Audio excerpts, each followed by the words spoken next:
नमस्कार, आप सभी का स्वागत है। आज का चैप्टर है महमूद गजनवी। महमूद गजनवी के बारे में हम आज पढ़ेंगे क्योंकि मध्यकालीन भारत के इतिहास में यामनी वंश और गजनवी वंश के बारे में हम पढ़ा रहे हैं और उसी के क्रम में आज हम महमूद गजनवी के बारे में, उसका इतिहास के बारे में पढ़ेंगे। क्योंकि परीक्षा के पॉइंट ऑफ व्यू से हम देखेंगे निम्नलिखित पॉइंट। तो आइए हम इस आक्रमणकारी इस शासक के बारे में हम पढ़ेंगे। हम इसको 3-4 टर्म में बांट दिए हैं इस चैप्टर को। इसमें हम लोग पढ़ेंगे पहले शासक का जीवन परिचय, महमूद गजनवी का जीवन परिचय पढ़ें कि उसका जन्म कहाँ हुआ, इसको पिता का क्या नाम था, कब जन्म हुआ, कब शासन में आया, क्या उपाधियाँ प्राप्त की, जो परीक्षा के दृष्टिकोण से काफ़ी महत्वपूर्ण रहती है। उसके बाद पढ़ेंगे आक्रमण का कारण इसका क्या रहा, किस लिए आक्रमण किया भारत पे, उसके बारे में पढ़ेंगे। उसके बाद हम फिर अभियान पढ़ेंगे, भारत के किस क्षेत्र में इसने अभियान किए, और लास्ट में पढ़ेंगे विविध प्रश्न जो कि परीक्षा के दृष्टिकोण से महत्वपूर्ण होते हैं। चैप्टर का सार को पढ़ेंगे। तो आइए हम महमूद गजनवी के बारे में पढ़ें। महमूद गजनवी का जन्म, महमूद गजनवी का जो कार्यकाल रहा शासन का, वो 998 ईस्वी से 1030 ईस्वी तक ये रहा। महमूद गजनवी का जो शासनकाल रहा वो 998 से 1030 ईस्वी तक। इसका जन्म जो हुआ 971 ईस्वी में, वह स्थान था गजनी, जो कि हम पहले वाले वीडियो में चर्चा कर दिए थे कि अफगानिस्तान का यह बहुत ही महत्वपूर्ण क्षेत्र था, जिसके आधिपत्य के लिए काफ़ी संघर्ष होता रहता था। उसी के क्रम में महमूद गजनवी के रिश्तेदार ही यहाँ पे सर्वप्रथम शासन किए, जो कि पिछले वाले वीडियो में हम चर्चा कर दिए। इसके पिता का नाम की बात करें तो इसके पिता सुप्तगीन था, जो कि गजनी का क्या था, शासक था। सुप्तगीन जो था गजनी का शासक था। इसके पिता के बाद इसने गद्दी को संभाला था, जो कि 998 ईस्वी में। सुप्तगीन के शासन के बाद जो है महमूद गजनवी ने 998 ईस्वी में अपने राज सत्ता को आगे बढ़ाने के लिए इसने गद्दी को संभाला। लेकिन इसके समय में, महमूद गजनवी के समय में खलीफा एक पद उस समय काफ़ी महत्वपूर्ण पद होता था, क्योंकि इस्लाम धर्म के जो संस्थापक थे उसके जाने के बाद उसने सारा जो है धर्म का संभालने का कार्य इन्हीं खलीफाओं के पास दे दिया था, और इनका उस समय काफ़ी शासन में बोलबाला रहता था।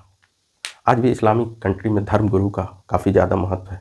उसी प्रकार इसको हम धर्म गुरु के भी नाम से जान सकते हैं। तो खलीफा का पद जो है हम आधुनिक भारत में आपको पढ़ाएंगे कि कैसे समाप्त हुआ। तो खलीफा जो है काफ़ी महत्वपूर्ण पद था उस समय का धर्म के लिए, शासन में इसका भी बात का वजूद रहता था। तो मोहम्मद गजनवी के समय में खलीफा थे अल कादिर बिल्लाह। पूछा जाता है प्रश्न, अल कादिर बिल्लाह ने 999 ईस्वी में सुल्तान बना, इसे सुल्तान माना। खलीफा ने अल कादिर बिल्लाह ने मोहम्मद गौरी को सुल्तान माना, महमूद गजनवी को सुल्तान माना 999 ईस्वी में। कौन माना? तो खलीफा अल कादिर बिल्लाह। जब इसने शासक माना, सुल्तान माना, तो इसने मोहम्मद गजनवी को उपाधियाँ दी। महमूद गजनवी को उपाधि दी। क्या क्या उपाधि दी? यामनी उद दौला, पहला उपाधि था यामनी उद दौला। इसका मतलब होता है साम्राज्य का दाहिना हाथ। तो साम्राज्य का दाहिना हाथ खलीफा के द्वारा माना गया, उपाधि दिया गया अल कादिर बिल्लाह के द्वारा मोहम्मद गजनवी को यामनी उद दौला, जिसका मतलब साम्राज्य का दाहिना हाथ। एक उपाधि और दिया जिसका नाम था यामीन उल मिल्ला और यामीन उद दौला। यामीन उल मिल्लाह का मतलब होता है धर्म संरक्षक। मोहम्मद गजनवी का ये दो पद खलीफाओं के द्वारा दिया गया। शासन के साथ इन्हें धर्म की भी जिम्मेदारी दे दी गई। इन दोनों उपाधि के साथ एक साम्राज्य का दाहिना हाथ यामिनी उद्दौला और एक यामीन उल मिल्लाह धर्म संरक्षक। जब ये उपाधियां इन्हें मिली तो इसी अवसर पर महमूद गजनवी ने प्रण किया, ठाना, प्रत्येक वर्ष भारत पर आक्रमण करने का निश्चय लिया। जब खलीफाओं के द्वारा ये सारा पद साम्राज्य का, धर्म का बचाने का ठेका जब इसे मिला तो इसने उसी समय जो है अपना हौसला, अपना प्रण किया और इस अवसर पर महमूद गजनवी ने प्रत्येक वर्ष भारत पर आक्रमण करने का निश्चय लिया, प्रण कर लिया। उसके बाद महमूद गजनवी को विश्व का प्रथम सुल्तान भी कहा जाता है। पूछा जाता है कि विश्व का प्रथम सुल्तान, तो मोहम्मद गजनवी, महमूद गजनवी को विश्व का प्रथम सुल्तान भी कहा जाता है। पूछा जाता है कि विश्व का प्रथम सुल्तान, तो मोहम्मद गजनवी, महमूद गजनवी, महमूद गजनवी को। महमूद गजनवी ने गाजी की उपाधि भी धारण किया। इसने गाजी का उपाधि भी धारण किया। उसके बाद इसे एक और नाम से जाना जाता है, जाबुली का सुल्तान। गाजी की उपाधि भी धारण किया और इसे जाबुली का सुल्तान भी कहा जाता है। उसके बाद इसने आक्रमण के समय, जब इसने आक्रमण भारत पर किया तो एक नारा दिया, जिहाद, जिसका मतलब होता है धर्म युद्ध। महमूद गजनवी ने आक्रमण के समय ये नारा दिया। इससे पहले भी आपको हम बताए थे कि धर्म युद्ध कहाँ से आया, तुर्क के आक्रमण, तुर्क कौन थे उसमें हम पढ़ाते हैं।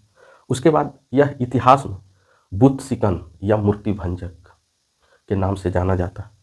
महमूद गजनवी को इतिहास में बुत सिकन या मूर्ति भंजक मतलब मूर्ति को तोड़ने वाला, हिंदू देवी देवताओं को यह मूर्ति तोड़ता था।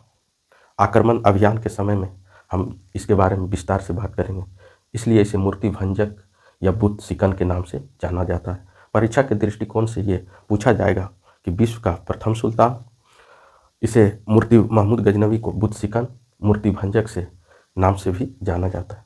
सर हेनरी एलियट एक इतिहासकार थे, जिसके अनुसार इसका आक्रमण का ड्यूरेशन के बारे में बताया गया।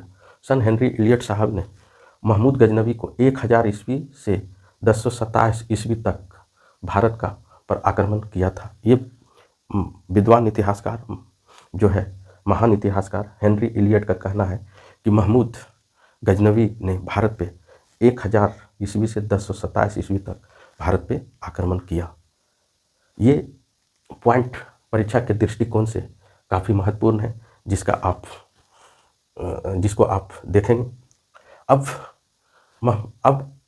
भारत पर इसके आक्रमण का क्या कारण रहा, इस बारे में हम बात करेंगे। महमूद गजनवी का भारत पे आक्रमण का क्या कारण रहा, तो आक्रमण का पहला कारण आप देखिए, पहला इस्लाम धर्म का प्रचार प्रसार करना। ये कॉमन कारण है, क्योंकि अरब के आक्रमण के समय भी ये सारी बातें अरबों के की गई थी कि इस्लाम धर्म का प्रचार प्रसार करना, क्योंकि धर्म है तो उसका प्रचार प्रसार कोई भी शासक अपना करता है। उसके बाद हिंदू शाही को दंडित करना, मतलब आप इतिहास से आप समझ सकते हैं कि क्या भेदभाव रहा। उसी समय से ये चलते आ रहा है, हिंदू शाही को दंडित करना, हिंदू शाही, हिंदू शासक को दंडित करना, यह भी एक कारण रहा। उसके बाद हाथी प्राप्त करना, क्योंकि गजनी जिस क्षेत्र में था, तुर्क जिस क्षेत्र में था, वहाँ घोड़े काफ़ी मात्रा में मतलब होते थे, वहाँ घोड़े का ब्रीडिंग, प्रजनन ज़्यादा होता था, इसलिए ये लोग अच्छे घुड़सवार होते थे, इसलिए एक अच्छे घुड़सवार सैनिक होते थे, योद्धा होते थे, लड़ाकू होते थे, घोड़े से लड़ लेते ताकि युद्ध में जो है इन्हें काफ़ी मदद मिल सके। लेकिन इन लोगों के पास हाथी नहीं थी और भारत के क्षेत्र में हाथी प्राप्त करने के लिए भी जो है आक्रमण किया और हाथी के द्वारा भी युद्ध में काफ़ी मदद मिलती है, तो हाथी प्राप्त करने के लिए। उसके बाद मेन कारण ये था धन प्राप्ति के लिए, ये लोग पास कुछ नहीं होता था तो चलो धन प्राप्त, क्योंकि इसका जो उस समय का जो कंडीशन था, काफ़ी तुर्क के बारे में बताए थे कि ये लोग एक ट्राइबल थे, तो इसके पास धन के लिए जो है आक्रमण करते थे। तो भारत पर भी धन को लूटना था और भारत उस समय काफ़ी समृद्धशाली क्षेत्र था।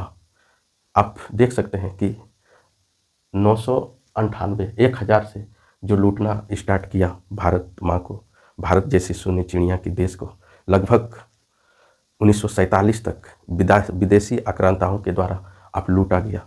क्योंकि इतिहास देश का जानना जरूरी है, संस्कृति को जानना जरूरी है, क्योंकि ये नहीं जानिएगा तो आप देश को नहीं समझ सकते। इस जनभावना को आप इसको जान के आप समझ सकते हैं कि मेरे धन को देश के कितना लूटा गया। 1000 से जो लूटने का स्टार्ट हुआ है, सो लूट 1947 तक इस भारत माँ को लूटा गया, जब तक भारत आज़ाद नहीं हुआ। ये है इतिहास। आखिर कितनी यहाँ धन संपत्ति थी। आज़ादी के लगभग 75 साल बीत गए, तब पर भी इतना लूटने के बाद भी हम लोग आज भी विकास के कगार पे हैं, विकास डेवलपमेंट कंट्री के अंतर्गत है। यदि ये नहीं लूटता तो हम लोग की क्या स्थिति रहती, दुनिया में हम लोग टॉप पे रह सकते थे। उसके बाद स्वयं महत्वाकांक्षा के लिए, साम्राज्य विस्तार के लिए, क्योंकि एगो अपने आप में महत्वाकांक्षा के लिए भी करता है और साम्राज्य का विस्तार भी, अपना स्टेट का विस्तार भी करने के लिए इसने आक्रमण किया। ये जो है पॉइंट परीक्षा की दृष्टिकोण से काफ़ी महत्वपूर्ण है। आप इसका स्क्रीनशॉट लें, क्योंकि अब जो भी आएगा 2D पॉइंट आएगा। और एग्जाम पॉइंट से व्यू से आपको बता दें कि ये देखिए, विश्व के ये प्रथम सुल्तान, ये पूछा जाता है, इसने गाजी की उपाधि धारण किया। ये भी पूछेगा कि इसे जाबुली का सुल्तान कहा जाता है। इसने युद्ध के समय क्या चीज़ का नारा दिया, आक्रमण के समय, तो धर्म युद्ध। इसको बुद्ध सिकंद, ये भी काफ़ी महत्वपूर्ण है, यह मूर्ति भंजक के नाम से जाना जाता है। और 1000 से 1027 ईस्वी तक एक महान ब्रिटिश इतिहासकार सर हेनरी एलियट ने बताया कि इतना समय तक आक्रमण किया। उसके बाद कारण को आप देख लीजिए। तो आपको कैसा लगा वीडियो, जरूर लाइक कमेंट शेयर कीजिए। Thank you so much, all the best.